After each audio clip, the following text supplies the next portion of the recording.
Hello hello hello welcome to zoology chronicles. जैसा कि हमने पिछले लेक्चर में देखा था कि हम किस टाइप से वोल्टेज गेटेड आयन चैनल्स की मेजरमेंट कर सकते हैं कि कितना उसके अंदर वोल्टेज प्रेजेंट होता है। हम पिछले लेक्चर के अंदर देख रहे थे कि पैसिव ट्रांसपोर्ट क्या होता है, उसमें गेटेड चैनल जो प्रेजेंट होते हैं फैसिलिटेड डिफ्यूजन के अंदर, तो वो किस टाइप से प्रेजेंट होते हैं वो हमने पिछले लेक्चर के अंदर देखा। इस लेक्चर के अंदर हम उस टेक्निक की बात करेंगे जिससे वोल्टेज की मेजरमेंट होती है। ये एक स्पेशल क्लास है और बहुत ही ज़्यादा इंफॉर्मेटिव क्लास रहेगी और इसके अंदर हम डिस्कस करेंगे डिफरेंट डिफरेंट अदर जो कॉन्सेप्ट रह गए थे पिछले क्लास में ऐसे ट्रांसपोर्ट से रिलेटेड उसके बारे में। सो स्टार्ट करते हैं हम patch clamp technique. Patch clamp technique होती क्या है, सबसे पहले हम डायग्रामेटिक व्यू से समझते हैं। तो हम क्या करते हैं, जैसे ये लिपिड की बाई लेयर है, क्या है ये एक लिपिड की बाई लेयर है, उसमें प्रेजेंट है यहाँ पर एक गेटेड चैनल।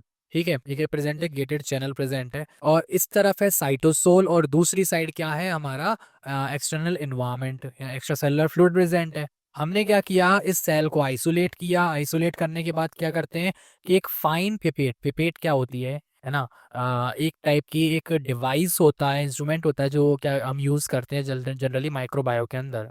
तो हम इसमें क्या करते हैं, उस पिपेट में छोटी सी एक सकिंग निडल होती है, उस सकिंग निडल से को हम इसमें एसोसिएट कर देते हैं उस गेटेड चैनल के पास है माइक्रोस्कोप की हेल्प से।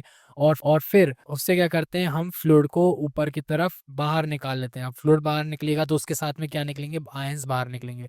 अब आयन, जैसे एक आयन बाहर आया, उससे कनेक्टेड होती है एक इलेक्ट्रोड। अब इलेक्ट्रोड क्या करती है, मेजरमेंट करना शुरू कर देती है वोल्टेज का। वो कैसे कि वहाँ पे ऑपरेटिंग सिस्टम प्रेजेंट होता है। ऑपरेटिंग सिस्टम और क्या होता है कि एनालाइजर होता है जो कि एम्पलीफाई करता है इस वोल्टेज को और इसको स्क्रीन पे दिखाता है कि वो कितना वोल्टेज प्रेजेंट है। और एक साइड अर्थन होती है। अर्थन का मीन्स होता है मतलब जो जिसमें कोई किसी भी टाइप का वोल्टेज नहीं है और इसको हमने जीरो वोल्टेज पे सेट किया हुआ है और ये पॉजिटिव साइड होती है। वहीं साइटोसोल के अंदर से जितने भी आयंस है वो बाहर निकलेंगे। उनमें से एक आयन माना कि बाहर निकला तो उस पर कितना चार्ज प्रेजेंट है उसकी मेजरमेंट हम इसके थ्रू करेंगे पैच क्लैम्प टेक्निक में। तो यहाँ पे हम देख लेते हैं इसकी थ्योरी को। Very fine pipette with opening of about 0.5 micrometre, कितनी ओपनिंग साइज होती है, 0.5 micrometre, is pressed against the plasma membrane of either an intact cell, या तो वो सेल इंटैक्ट रहेगी और the plasma membrane can be pull away, और पूरी की पूरी प्लाज्मा मेम्ब्रेन को हम सेल से आइसोलेट करके उसको उसको फिर क्या कर सकते हैं, पिपेट की हेल्प से उसको प्रेस कर सकते हैं। And the preparation placed in a test solution, ये क्या है, ये पिपेट सॉल्यूशन है जो पेट में प्रेजेंट है, जो कि क्या है, टेस्ट सॉल्यूशन है। ये कई सारी कंसंट्रेटेड चीज़ों का मिलकर बना हुआ होता है। कंपोजिशन हम डिस्कस नहीं कर रहे हैं, इतना डीपली हमें नहीं जाना है। Okay, current flow through a single ion channel can be measured। मतलब एक आयन चैनल से एक आयन चैनल से कितना करंट फ्लो हो रहा है उसको हम यहाँ पर मेजर कर पा रहे हैं easily. Okay, such measurement reveal that each channel is either fully open. बहुत ही ज्यादा इंपॉर्टेंट लाइन है ये, कि या तो वो चैनल क्या होगा, या तो फुल्ली ओपन होगा, या अंडरलाइन कर लेंगे, या फिर कैसा होगा, फुल्ली क्लोज्ड चैनल होगा। Okay, that is facilitated diffused through a single channel is all or none। यानी या तो वो completely closed चैनल होगा या फिर completely ओपन होगा। यानी एक टाइम पे ऐसा नहीं होगा कि वो ओपन भी होगा क्लोज भी नहीं होगा, नहीं, वो होगा एक टाइम पे ओपन और एक टाइम पे क्लोज। तो इस वजह से हम मेजरमेंट को एक एक ग्राफ की हेल्प से यहाँ पे प्लॉट कर सकते हैं कि किस टाइप से वोल्टेज वहाँ पे आ रहे हैं। ठीक है, इसको हम ऑल और नन बोल सकते हैं, इसको अंडरलाइन कर सकते हैं अपन ऑल और नन को।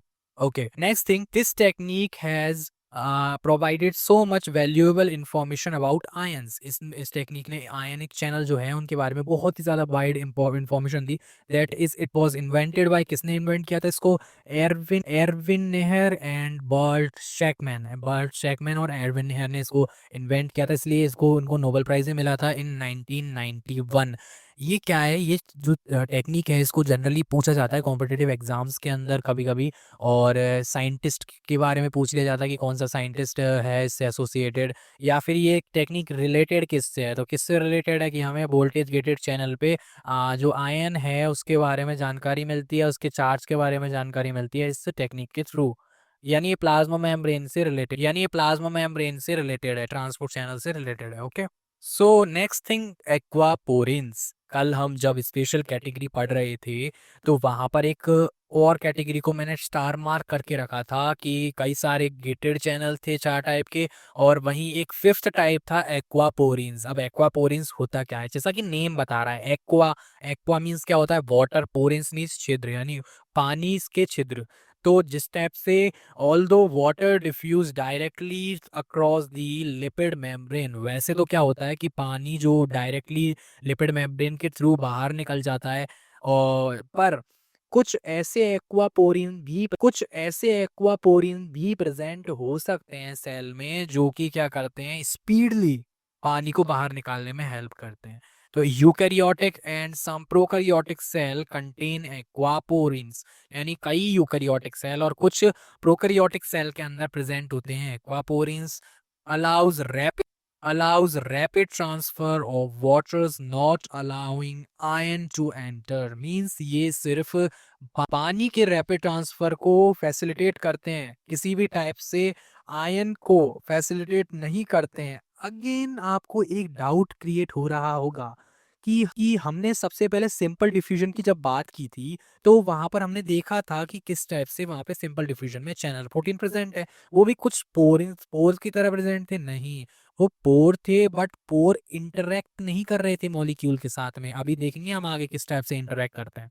Okay okay, carbonyl oxygen lining, ये बहुत ही ज्यादा इंपॉर्टेंट लाइन है। Carbonyl oxygen lining on the one side, hydrophobic amino acid the other side, यानी एक साइड पर तो क्या प्रेजेंट होती है, अमीनो एसिड की लाइन प्रेजेंट होती है, वहीं एक तरफ क्या प्रेजेंट होती है, कार्बोनाइल ऑक्सीजन। अब कार्बोनाइल ऑक्सीजन क्या होता है वो भी हम अभी देखते हैं थोड़ी देर में ही। One line transport of water molecule, इसमें जो है एक ही लाइन में वाटर मॉलिक्यूल का ट्रांसपोर्ट होता है। अब हम डायग्राम की हेल्प से इजीली समझते हैं एक्वापोरिन्स को। ओके, एक्वापोरिन क्या है कि लिपिड बाइलेयर के बीच में कोई स्ट्रक्चर प्रेजेंट है। ये जो स्ट्रक्चर प्रेजेंट है वो कई सारे एक्वापोरिन्स हैं। अब ये ऐसे नहीं है इस तरीके से कि यहाँ पे कोई मॉलिक्यूल है तो यहाँ से मॉलिक्यूल बाहर निकलेगा इस तरीके से, यहाँ पर तो इधर से आउटसाइड निकलेगा। ओके, तो इधर से आउटसाइड निकलेगा। ओके, यानी यहाँ से जाके इस तरीके से आउटसाइड मॉलिक्यूल निकल जाएगा। तो ये एक एक्वापोरिन का सेट हो गया। ऐसा नहीं है कि यहाँ पे मल्टीपल एक्वापोरिन, ये सारे मल्टीपल एक्वापोरिन्स प्रेजेंट हैं। यानी इसलिए हमने लिखा है एक्वापोरिन्स। ओके, और ये क्या है, लिपिड बाइलेयर, यानी लिपिड बाइलेयर में कई सारे एक्वापोरिन्स प्रेजेंट होते हैं एक सेट में। ओके, अब उस एक सेट को हमने जूम आउट किया है, सिर्फ एक सिंगल एक्वापोरिन को हम समझ रहे हैं, तो वन एक्वापोरिन टेट्रामर होता है। यानी ये जो स्पाइरल यूनिट है ना, ऐसी 4 स्पाइरल यूनिट मिलके एक एक्वापोरिन बनाती हैं, एक टेट्रामर बनाती हैं। अब वहां से लाइन में निकलता है एक वाटर, है ना, जो वाटर मॉलिक्यूल्स हैं वो लाइन में निकल रहे हैं। यहाँ पे आप देख पा रहे हैं कि किस टाइप से लाइनिंग फॉर्मेशन में ये वाटर मॉलिक्यूल निकल रहे हैं, रिलीज आउट हो रहे हैं एक्वापोरिन्स के थ्रू। अगर हम इसकी थोड़ा मॉलिक्यूलर एनालिसिस करें तो ये किस टाइप से होता है कि नीचे देखिए कि एक वाटर मॉलिक्यूल है। अब वाटर मॉलिक्यूल कैसा होता है, H2O, यानी एक O और 2H, यहाँ पे 2H प्रेजेंट है। वो किससे, एक कार्बोनाइल कंपाउंड है CO, इस तरीके कार्बोनाइल कंपाउंड होता है। ये कार्बोनाइल कंपाउंड है इतना सा, और ये क्या है, H2O मॉलिक्यूल है। कार्बोनाइल कंपाउंड के O और H2O मॉलिक्यूल के H के बीच में बॉन्डिंग हुई, हाइड्रोजन बॉन्डिंग। हाइड्रोजन बॉन्डिंग क्या है, एक वीक बॉन्डिंग है, इतनी ज्यादा स्ट्रॉन्ग बॉन्डिंग नहीं है जितनी का जो हमारे कोवेलेंट बॉन्डिंग है ना, उससे उससे वीक बॉन्डिंग है ये। ओके, आयनिक बॉन्डिंग से भी वीक बॉन्डिंग है। तो अब क्या होगा कि यहाँ पे एक लाइन क्रिएट होगी, कैसे, अब ऊपर इस डायग्राम की हेल्प से देखते हैं कि क्या कर रहे हैं कि carbonyl carbonyl carbonyl, 3 carbonyl compound है, उससे इंटैक्ट क्या है, ये H2O मॉलिक्यूल इंटैक्ट है। अब यहाँ पे हम एक चीज और देख पा रहे हैं, ए एस एन क्या है, ASN है यहाँ पे एस्पाराजीन की, एस्पाराजीन है। एस्पारेजिन क्या है, एक अमीनो एसिड, एस्पारेजिन क्या है, एक अमीनो एसिड होता है। अब इसको हम एक नॉर्मली समझते हैं तो क्या है कि एस्पाराजीन का जो मॉलिक्यूल है किस टाइप से होता है, वो होता है H N और N से जुड़े हुए क्या है, एस्पाराजीन ASN। और ASN इस तरीके से। वहीं अब क्या है कि हमारा जो ये है H, अब H किसके साथ इंटरेक्ट कर रहा है? ये एक O के साथ में इंटरेक्ट कर रहा है, तो ये देखिए हमारे O के साथ में इंटरेक्ट कर रहा है H। वहीं H जो है वो बाहर निकल गए, मतलब बाहर की तरफ आ गए। अब ये एक H किसके साथ में इंटरेक्ट करेंगे? ये दूसरे O के साथ में इंटरेक्ट करेंगे। H ऑलरेडी किसके साथ इंटरेक्ट कर रहा था? वो कर रहा था OC यानी कार्बोनाइल ग्रुप के साथ में। एक एच पहले से प्रेजेंट है, तो एक एच फिर किसके साथ इंटरेक्ट कर रहा है? ओ के साथ में। सिमिलर वे में ऊपर की साइड भी क्या हो रहा है? यही एच और ओ का इंटरेक्शन हो रहा है, इस तरीके से ओ के साथ इंटरेक्ट कर रहा है। ठीक है, दिख नहीं रहा होगा, ओ और एच के साथ में इंटरेक्ट कर रहा है। अब यहाँ पे तो ये जो है एस्पाराजीन, अब ये क्या काम कर रहा है? पहले तो ये इसका काम क्या है बीच में। तो सबसे पहले हम जब इस लाइनिंग की बात करते हैं ना, ओ इसकी बात करते हैं, तो एक लाइनिंग में अगर इतनी सी लाइनिंग को हम ज़ूम आउट करते हैं तो किस टाइप से लाइनिंग बन रही है ये बन रही है OH, यहाँ से हाइड्रोजन बॉन्ड OH, यहाँ से फिर हाइड्रोजन बॉन्ड, यहाँ से OH और H, इस टाइप से एक लाइनिंग बन रही। अब क्या होता है, यहाँ पर एक H प्लस आयन आया। अब मैंने बोला था कोई भी आयनिक मॉलिक्यूल इसके साथ इंटरेक्ट क्यों नहीं करेगा। अब यहाँ से H प्लस आयन आया, ये यहाँ पे रिएक्ट करेगा। अब रिएक्ट करने के बाद में क्या होगा, यहाँ का जो H प्लस है ना, वो यहाँ से बाहर निकल जाएगा, क्योंकि ये एक सीरीज है, एक चेन है, ये केमिकल रिएक्शन के थ्रू ऐसा होता है। ठीक है, यहाँ यहाँ के H प्लस इधर रिएक्ट करता है और फिर वो H प्लस बाहर निकल जाता है। बट इसको ब्लॉक करने के लिए ही यहाँ पर क्या प्रेजेंट है, एक साइड में क्या प्रेजेंट है? एस्पराजीन। एस्पराजीन क्या कर रहा है? अमीनो एसिड है जो कि ब्लॉकेज का काम कर रहा है यहाँ पे। ओके, तो इस टाइप से एक्वापोरिन वर्क करते हैं, जो कि आयंस को तो रेस्ट्रिक्ट कर देते हैं और वाटर मॉलिक्यूल्स को के ट्रांसपोर्ट को इन कर देते हैं, इन और आउट करते हैं। ओके, ठीक है, इतना समझ में आता है, बहुत ही इजीली समझ सकते हैं हम एक्वापोरिन्स को इसकी हेल्प से। इतना ज़्यादा वैसे डीप नहीं जाना है, आपको समझना है कि एक्वापोरिन्स जो है वो आयंस को के लिए नहीं होते, किसके लिए होते हैं? सिर्फ वाटर मॉलिक्यूल्स के लिए होते हैं।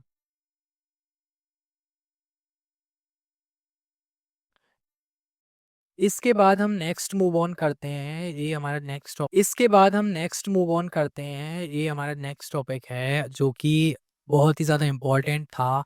हमने 3 टाइप के ट्रांसपोर्ट पढ़े थे under passive transport. Okay, simple diffusion, facilitated diffusion और लास्ट एक स्पेशल केस आता है डिफ्यूजन का ही, क्या? ऑस्मोसिस। क्या आता है? ऑस्मोसिस। बहुत ही ज़्यादा सुना होगा ऑस्मोसिस के बारे में आपने, बट और डीपली देखेंगे आज कि water like other substance moves from an area of high concentration to one of low concentration. Okay, यहाँ पे वन आ गया, यहाँ पे ध्यान रखना।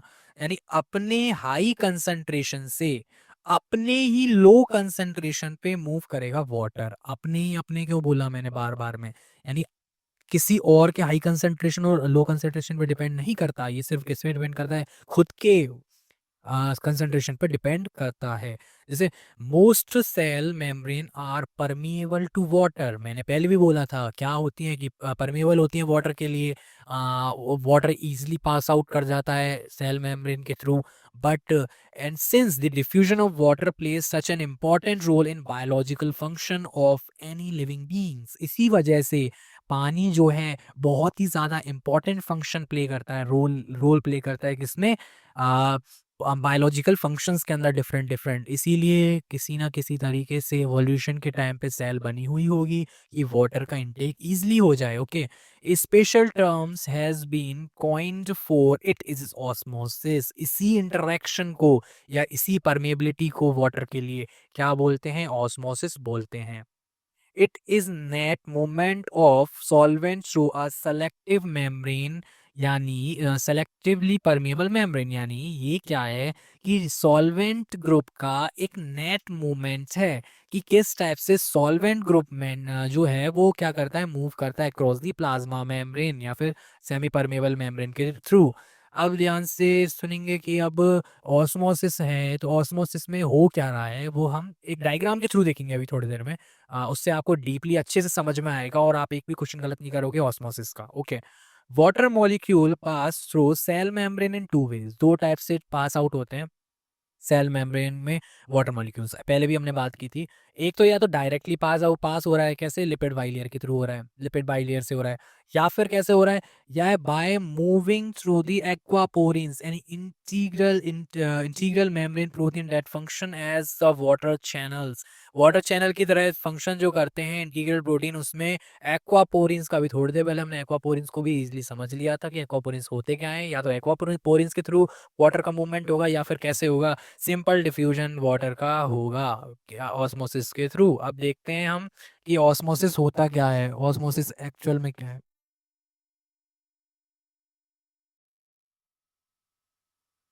हाँ जी, ऑस्मोसिस इज ऑस्मोसिस के इस डायग्राम को समझने के लिए ऑस्मोसिस के इस डायग्राम को समझने के लिए सबसे पहले हम विजुअलाइज करते हैं। ओके, ये है एक सेमी परमिएबल मेम्ब्रेन, कोई भी मेम्ब्रेन है ये semi permeable. Okay, semi permeable, अभी कुछ मत देखना, सिर्फ सिर्फ विजुलाइज कीजिए, एक बीच में सेमी परमेबल मेम्ब्रेन है, दूसरी साइड क्या है, वाटर फिल किया हुआ है अपन ने, और एक साइड क्या है, थोड़ा सा कम वाटर फिल है, या फिर वाटर फिल है, चलो फुल उसी के बराबर सेम वाटर फिल है।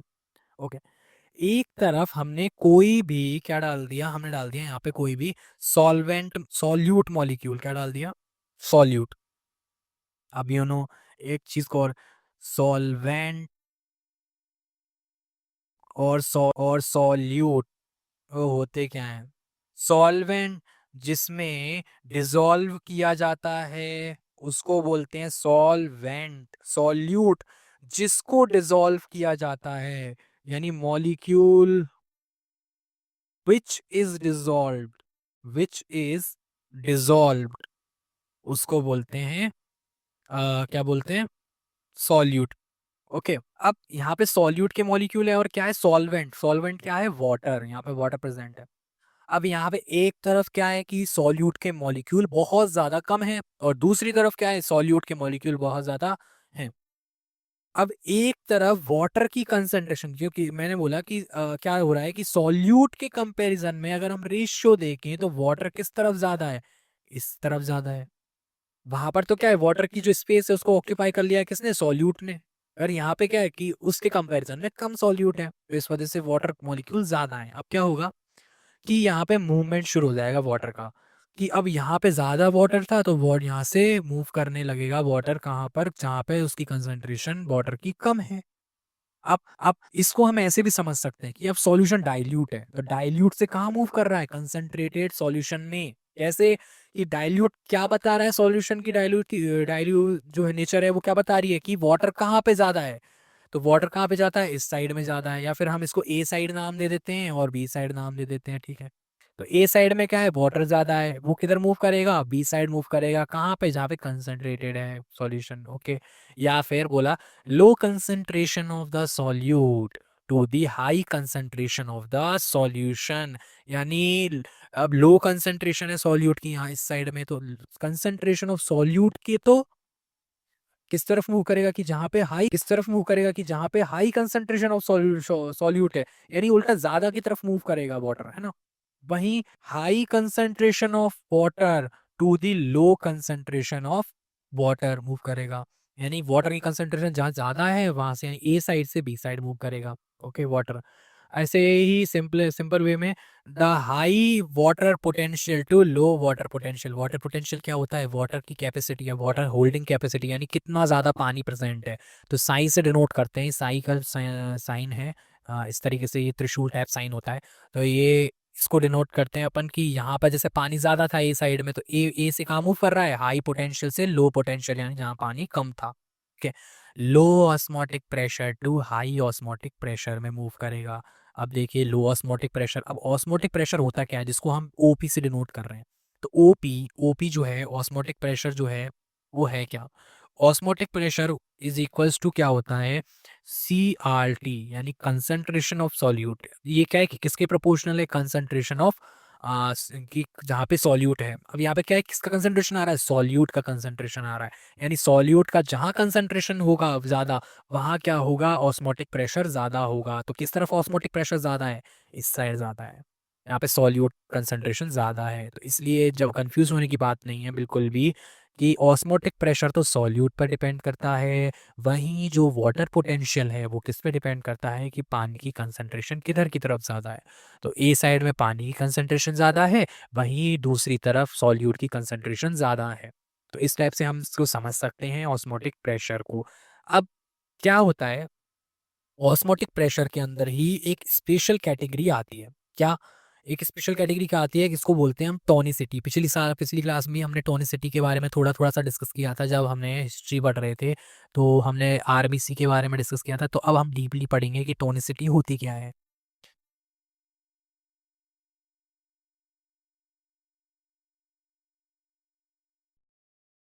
सो टोनिसिटी है क्या? टोनिसिटी को समझने के लिए हमने एक एक्सपेरिमेंट किया। ठीक है, हमें पहली बार एक्सपेरिमेंट कर रहे हैं लेक्चर के अंदर। वैसे तो हम थियोरेटिकली कर रहे हैं, आगे हो सकता है हम इसको प्रैक्टिकली आपको बताएं शॉर्ट्स के थ्रू, यूट्यूब शॉर्ट्स के थ्रू। कि अब देखिए, जैसे आइसोटोनिक सॉल्यूशन है एक, और एक है हाइपरटोनिक सॉल्यूशन, एक है हाइपोटोनिक सॉल्यूशन। टोनिसिटी क्या होता है कि कोई भी सॉल्वेंट मॉलिक्यूल की जो मूवमेंट है, यानी एक स्पेशल कैटेगरी है ऑस्मोसिस भी अंदर ही सिमिलर टाइप। अब ऑस्मोसिस ही हो रहा है यहाँ पे, तो क्या है कि एक मेम्ब्रेन है, ये क्या है, आरबीसी है। हमने इसको क्या किया, हमने एक हाई सॉल्यूट कंसेंट्रेशन के अंदर आरबीसी को डाल दिया है। अब एक में मतलब पानी लिया, और पानी में क्या किया हमने, थोड़ा सा सॉल्यूट डाल दिया, कोई भी सॉल्यूट, जैसे NaCl डाला। तो NaCl से क्या होगा, अब NaCl पहली बात तो उतना डाला जितना कि आरबीसी के अंदर ऑलरेडी प्रेजेंट था। ठीक है। अब क्या होगा कि NaCl की वजह से अगर सिमिलर टाइप ऑफ कंसंट्रेशन है आरबीसी के अंदर भी और आरबीसी के बाहर भी, यानी कैसा है, आइसोटोन, यानी similar type of concentration same tone में ही है, यानी आइसोटोनिक सॉल्यूशन है। तो अब क्या होगा, हमने पहले पढ़ा ना ऑस्मोसिस के अंदर क्या होता था कि अगर यहाँ पे सॉल्यूट की कंसंट्रेशन इधर भी सेम है और उधर भी सेम है, तो क्या होगा कि किसी भी टाइप का वाटर का मूवमेंट नहीं होगा, या फिर एक इक्विलिब्रियम सेटअप हो जाएगा। इक्विलिब्रियम कैसा, कि इधर वाटर मॉलिक्यूल आ भी रहे हैं तो उतने वाटर मॉलिक्यूल बाहर जा भी रहे हैं, यानी आरबीसी के अंदर कोई भी टाइप का चेंज नहीं होगा या नेग्लिजिबल चेंज होगा। ठीक है, यानी आरबीसी कैसी रहेगी, नॉर्मल आरबीसी रहेगी एकदम। वहीं अब क्या किया, उसमें थोड़ा NaCl और बढ़ा दिया। अब क्या हो गया, अब NaCl बढ़ाने के बाद में सॉल्यूशन कैसा हो गया, हाइपरटोनिक सॉल्यूशन हो गया। यानी बाहर की तरफ अब क्या हो गई, सॉल्यूट कंसंट्रेशन बहुत ज़्यादा हो गई। ये सॉल्यूट सॉल्यूट सॉल्यूट सॉल्यूट, ढेर सारे सॉल्यूट्स भर गए यहाँ पे बाहर। ये सॉल्यूट है, सॉल्यूट सॉल्यूट से भर गए काफ़ी सारे। अब सॉल्यूट ज़्यादा हो गए, तो हमने पहले पढ़ा था ऑस्मोसिस के अंदर, जैसी सॉल्यूट कंसंट्रेशन बाहर की तरफ ज़्यादा होती है मेम्ब्रेन के एक साइड में, तो क्या होता है कि पानी जो है किधर मूव करता है, सॉल्यूट की लो कंसंट्रेशन से लो सॉल्यूट की हाई कंसंट्रेशन तक। और पानी अपनी कंसंट्रेशन में क्या होता है कि बाहर की तरफ मूव करना शुरू करेगा। तो बाहर की तरफ मूव करेगा तो क्या होगा कि जैसे ही पानी बाहर निकलेगा आरबीसी से, वैसे ही आरबीसी कैसी हो जाएगी, श्रिंकन हो जाएगी, श्रिंक कर जाएगी। तो श्रंकन आरबीसी बोलते हैं, हमको बोलते हैं क्रीनेटेड आरबीसी। ओके, इसको याद रखना है, श्रंकन और क्रीनेटेड आरबीसी कैसी कंडीशन में होती है, जब हाइपोटोनिक सॉल्यूशन होता है। और हाइपोटोनिक सॉल्यूशन क्या होता है कि अब बाहर की तरफ तो सॉल्यूट की कंसंट्रेशन कम है, पर अंदर की तरफ ढेर सारा सॉल्यूट प्रेजेंट है ऑलरेडी आरबीसी के अंदर। तो पहले से जो प्रेजेंट था वो है रही है, अब बाहर कम है, थोड़ा सा ही सॉल्यूट प्रेजेंट है, एक दो मॉलिक्यूल प्रेजेंट है। अब क्या होगा, मैंने फिर से बोला कि ऑस्मोसिस वाला फिनोमेना ही होगा कि अब बाहर सॉल्यूट की कंसंट्रेशन कम है, अंदर की तरफ ज्यादा है। बाहर सॉल्वेंट की कंसंट्रेशन ज्यादा है, अंदर सॉल्वेंट की कंसंट्रेशन कम है। तो अब क्या होगा कि बाहर से मॉलिक्यूल अंदर आना शुरू हो जाएंगे वाटर के। तो यानी आरबीसी कैसी हो जाएगी, स्वालोन हो जाएगी, यानी बढ़ जाएगी अपनी साइज के अंदर। यानी उसकी जो आरबीसी की जो वॉल है उस पर प्रेशर पड़ जाएगा और आरबीसी की साइज बड़ी हो जाएगी। अब इसको हम घर में इस टाइप से भी समझ सकते हैं कि हमने क्या किया, दाख ली, दाख सबके घर में होती है, तो दाख को पानी के अंदर डाल दिया। पानी के अंदर जैसे ही हम दाख को डालेंगे, वैसे ही क्या होगा कि सुबह जब देखेंगे तो क्या हो जाएगी, दाग फूल जाती है। तो उसके अंदर क्या था कि अब बाहर पानी के अंदर तो शुगर नहीं थी। अब बाहर पानी के अंदर शुगर नहीं थी, तो अब क्या हुआ कि जैसे ही शुगर बाहर पानी के अंदर जो है, जैसे ये दाग थी, तो दाग के पानी के अंदर शुगर नहीं थी। तो पानी जो है वो अंदर की तरफ आना स्टार्ट होगा, क्योंकि बाहर क्या था, सॉल्यूट कंसंट्रेशन ज़्यादा था, दाग के अंदर कम था। वहीं सॉल्वेंट कंसंट्रेशन बाहर ज़्यादा था, सॉल्वेंट का कंसंट्रेशन अंदर कम था, तो सॉल्वेंट अंदर की तरफ आने लग जाता है। ठीक है। वहीं अपोजिट कंडीशन में एक और चीज़ आप कर सकती हो कि दाग के मिठास के बराबर उसके अंदर चीनी डाल दो। सिमिलर, या तो वे करके किसी भी तरीके से साइंटिफिक तरीके से डाल दो, तो क्या होगा कि दाग वैसी ही कंडीशन में रहेगी। अगर एक और कंडीशन ले लो, शुगर ज़्यादा डाल दो, बहुत ज़्यादा शुगर डाल दो पानी के अंदर, अब क्या होगा, श्रिंक इन हो जाएगी, और ज़्यादा दाग जो है वो श्रंक करने लग जाएगी, और भी ज़्यादा पतली हो जाएगी दाग। तो इस टाइप से हम समझ सकते हैं। इसको एक और एग्जांपल समझते हैं। सभी ने टेडी जेली वाले बियर्स खाए होंगे, है ना? बियर्स आते हैं टेडी वाले, टेडी आते हैं कई जो जेली टाइप के, तो उसको क्या करो, आप पानी के अंदर डाल दो, है ना? पानी के अंदर डालोगे ना, सुबह देखोगे तो वो फूल जाएगा, तो वो एक मेम्ब्रेन ही है। तो मेम्ब्रेन क्या करती है, तो सॉल्वेंट मॉलिक्यूल कहाँ मूव कर रहे हैं, अपनी जो हायर कंसंट्रेशन है वहां से लोअर कंसंट्रेशन की तरफ मूव करना शुरू कर जाते हैं सॉल्वेंट मॉलिक्यूल। सॉल्यूट कहाँ है, सॉल्यूट उसी टेडी के अंदर है, क्योंकि वो शुगर से मिलकर बना हुआ होता है। ओके। तो इस टाइप से अपन करेंगे भी एक शॉर्ट के अंदर एक एक्सपेरिमेंट, ताकि आपको इजीली और समझ में आएगा।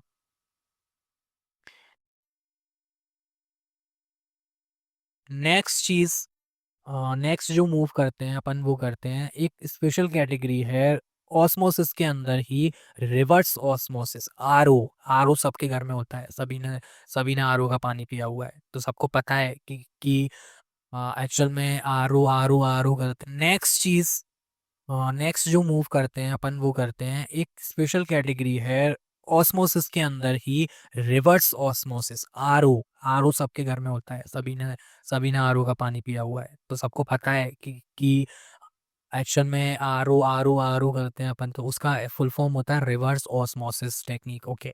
रिवर्स ऑस्मोसिस टेक्निक में थोड़ा सा साइंटिफिक दिमाग लगाया साइंटिस्ट ने। अब क्या करा कि यार कि सॉल्ट, जैसे वाटर के मॉलिक्यूल मूव कर रहे थे अपनी हायर कंसंट्रेशन से लो कंसंट्रेशन पर, अब क्या होगा, तो उसने बोला कि अगर हम एक साइड से प्रेशर बढ़ा दें, ऐसा करते हैं, प्रेशर बढ़ा दो, एक तरफ भर, पूरे उसमें भर दो, क्या भर दो, सॉल्टी वाटर भर दो, और उसको सेपरेट आउट कर दो, किससे, एक मेम्ब्रेन से।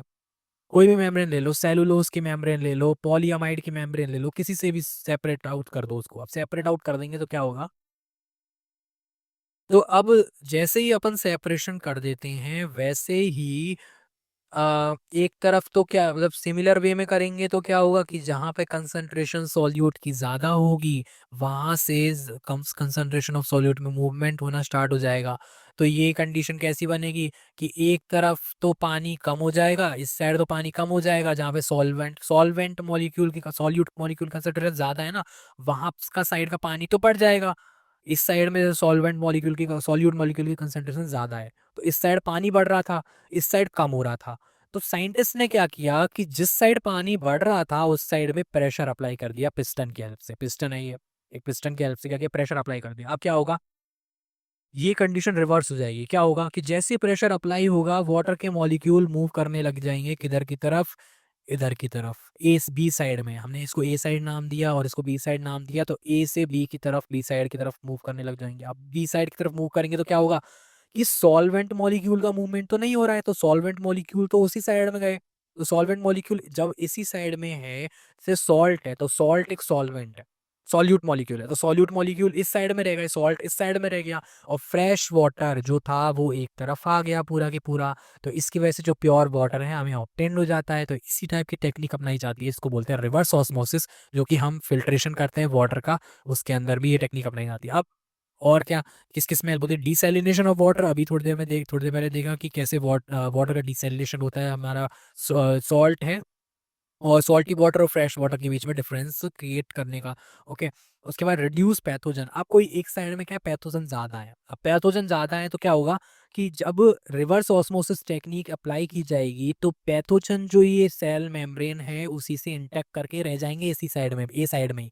तो बी साइड में क्या होगा कि प्योर वाटर हमें अप्लाई हुआ। अब इसमें क्या करते हैं, वैसे तो पैथोजन रिड्यूस हो जाते हैं ना, तो हम क्या करते हैं, इसको स्टेरलाइज करते हैं, है ना, फर्दर जो फॉर्मेलिन का यूज़ करते हैं फिल्टर उसको साफ करने के लिए। ओके। इसके बाद क्या करते हैं, वैसे इसका लैब में यूज़ होता है बहुत ज़्यादा। ओके, रिवर्स ऑस्मोसिस का। रिड्यूस्ड पॉल्यूटेड वाटर, एक साइड में पॉल्यूटेड मटेरियल प्रेजेंट है तो वो भी इधर इस रिवर्स ऑस्मोसिस के थ्रू रह जाता है, और वहीं साफ क्लियरेंस हो जाता है वाटर का। एक कई चीज़ होती है कि मिनरल्स भी रह जाते हैं वाटर के थ्रू, है ना, कई बार ऐसा होता है, एसेंशियल मिनरल भी रह जाता है। ओके, इस डिसएडवांटेज क्या है कि अब सेलुलोज एसिटेट मेम्ब्रेन जो है ना, वो क्या है, उसकी लिमिटेड टॉलरेंस होती है पीएच को लेकर। अगर पीएच में छेड़छाड़ हुआ तो ये जो रिवर्स ऑस्मोसिस की टेक्निक है उसमें गड़बड़ाहट आ सकती है, बिकॉज सेलुलोज एसिटेट मेम्ब्रेन जो है ना वो क्या हो सकती है, डैमेज हो सकती है, डिके कर सकती है। अब वो टेम्परेचर, कितने टेम्परेचर पर डिके कर सकती है, 35 डिग्री सेल्सियस से ज़्यादा टेम्परेचर हो तो। ओके, या फिर पॉलीअमाइड मेम्ब्रेन का यूज़ करता है। जो पॉलीअमाइड मेम्ब्रेन है वो भी टॉलरेंस होती है टेम्परेचर को रिगार्डिंग 35 डिग्री सेल्सियस टेम्परेचर से ज़्यादा टेम्परेचर जब होता है तब वो डिके करने लग जाती है। इवन तक फ्री क्लोराइड प्रेजेंट होते हैं। फ्री क्लोराइड आयन क्या करेंगे, जो मेम्ब्रेन है उसके साथ में रिएक्ट करना शुरू कर देते हैं। इस वजह से यहाँ पे क्या होता है, चेंजेस आने लग जाते हैं मेम्ब्रेन में। उसके अलावा थिन फिलामेंट मेम्ब्रेन जो है उसका यूज़ किया था, वो क्या है, वो भी तो टॉलरेंट होती है, इंटॉलरेंट होती है किससे, क्लोराइड आयन से। तो ये कुछ है जो रिवर्स ऑस्मोसिस के बारे में पूछा जाता है एक्चुअल में, है ना। यहाँ से क्वेश्चन आते हैं, ऑस्मोसिस से क्वेश्चन आते हैं, और कैसे आते हैं कि एक्वापोरेंस क्या होते हैं, इनसे क्या है कि डीप क्वेश्चंस पूछ लिए जाते हैं कभी कभी। तो आप समझ रहे हैं कि अगर, हाँ, एक चीज़ और बताइए, जैसे रिवर्स ऑस्मोसिस है, तो रिवर्स ऑस्मोसिस में अब मूवमेंट कैसा हो रहा है, अब बिल्कुल अपोजिट मूवमेंट हो रहा है, यानी सॉल्वेंट की हायर कंसंट्रेशन से लो कंसंट्रेशन की जगह लो कंसंट्रेशन से हाई कंसंट्रेशन पे मूवमेंट हो रहा है। और कैसे मूवमेंट हो रहा है कि सॉल्यूट मॉलिक्यूल की हाई कंसंट्रेशन से लो कंसंट्रेशन पे मूवमेंट हो रहा है। यानी रिवर्स ऑस्मोसिस के अंदर बिल्कुल क्या होता है, बिल्कुल ही रिवर्स हो जाता है एज कम्पेयर टू ऑस्मोसिस, इसलिए इसको हम रिवर्स ऑस्मोसिस भी बोलते हैं। तो यहाँ तक का आपको लेक्चर समझ में आया होगा। ओके, नेक्स्ट लेक्चर में हम डिस्कस करेंगे एक्टिव ट्रांसपोर्ट के बारे में, क्योंकि ये स्पेशल लेक्चर था जिसके अंदर आपको समझाया गया था कुछ जो पॉइंट्स जो छूट गए थे पैसिव ट्रांसपोर्ट से रिलेटेड, वो सारी चीज़ें इसमें आज डिस्कस की गई हैं। ओके, थैंक्स फॉर वॉचिंग, और कंटिन्यू वॉच देखते रहिए वीडियोस को, ताकि आप तैयारी कर सकें डिफरेंट डिफरेंट कॉम्पिटिटिव एग्जाम्स की, एमएससी और बीएससी की भी तैयारी कर सकते हैं अपन इसके साथ में, क्योंकि मैं कंटिन्यू नोट्स भी प्रोवाइड कर रहा हूँ इसमें। और साथ ही साथ क्या है कि एंड में जैसे चैप्टर कंप्लीट होगा हम एक डीप डिस्कशन रखेंगे क्वेश्चन से रिलेटेड जो इस चैप्टर से पूछे जाते हैं। और साथ ही साथ में जो ये हैंड रिटन नोट्स हैं वो लिमिटेड हैं, और साथ में इसके अंदर जो